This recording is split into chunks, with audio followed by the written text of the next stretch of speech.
ഞാനൊന്ന് മാമേനോട് കൂടി ഒന്ന് സംസാരിക്കട്ടെ. നീ സങ്കടപ്പെടണ്ട.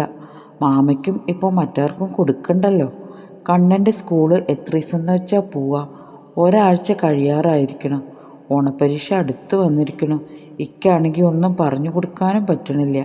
അത്രയ്ക്ക് ക്ഷീണം. പാറുക്കുട്ടി ആരോടൊന്നില്ലാതെ പറയുകയാണ്.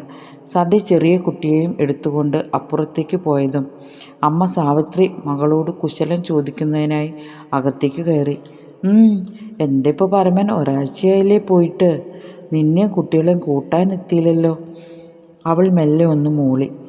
എത്ര തന്നെ പിണങ്ങിയെന്ന് വെച്ചാലും നിൻ്റെ കുട്ടി ഒരെതിർപ്പും പറഞ്ഞ് പിണക്കം കൂട്ടരുത് കേട്ടോ. സാവിത്രിക്ക് അല്പം ഭീതിയും അതുപോലെ തന്നെ സങ്കടവും തോന്നി. പിറ്റേന്ന് രാവിലെ ഒരത്ഭുതം തന്നെ നടന്നു. പാറു എഴുന്നേറ്റ് വരുന്നതേ ഉണ്ടായിരുന്നുള്ളൂ.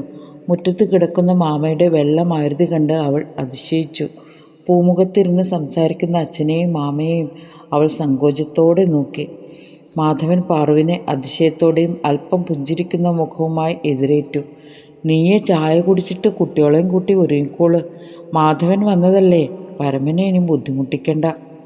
അച്ഛൻ പറഞ്ഞത് കേട്ട് പാറു മാധവനെ ദയനീയമായി ഒന്ന് നോക്കി. പുറപ്പെട്ടോളൂ. മാധവൻ്റെ ആജ്ഞയ്ക്ക് മുൻപിൽ പാറുവിൻ്റെ ധൈര്യം ചോർന്നു. അവൾ മെല്ലെ അകത്തേക്ക് നടന്നു. പരമേട്ടന് ഇഷ്ടപ്പെടുമോ ആവോ? അദ്ദേഹത്തിൻ്റെ സമ്മതമില്ലാതെ ഇദ്ദേഹത്തിനൊപ്പം എങ്ങനെ പോകും? പോരെങ്കിൽ പരമേട്ടൻ വളരെ മുൻശുദ്ധിക്കാരനുമാണ്. അവൾ അമ്മയോട് അതിൻ്റെ അഭിപ്രായം ആരാഞ്ഞു. സാവിത്രിക്ക് എതിരൊന്നും പറയുവാനുണ്ടായിരുന്നില്ല. കുട്ടികളെയും കൂട്ടി പാറു മാധവനൊപ്പം പുറപ്പെട്ടു. മാധവന് വളരെ അഭിമാനം തോന്നി. തൻ്റെ ക്ഷണത്തിൽ പാറുക്കുട്ടി പുറപ്പെട്ടു വരികയുണ്ടായല്ലോ എന്ന തോന്നലിൽ അയാൾ സന്തോഷിച്ചു. പാറുവിനെ യാതൊരു അകൽച്ചയും തോന്നിയില്ല.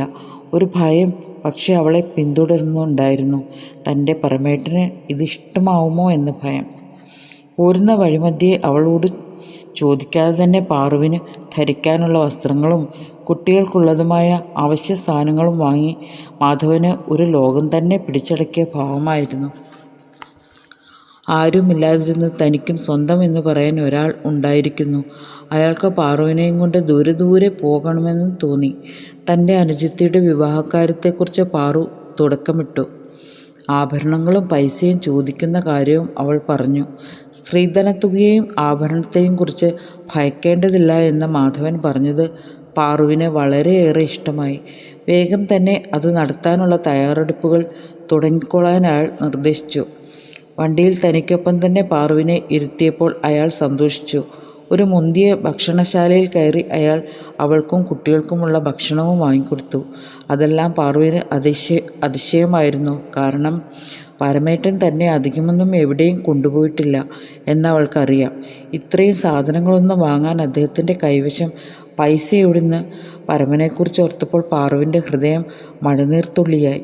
താൻ അദ്ദേഹത്തെ ജീവന് തുല്യം സ്നേഹിക്കുന്നതായി അവൾക്കറിയാം.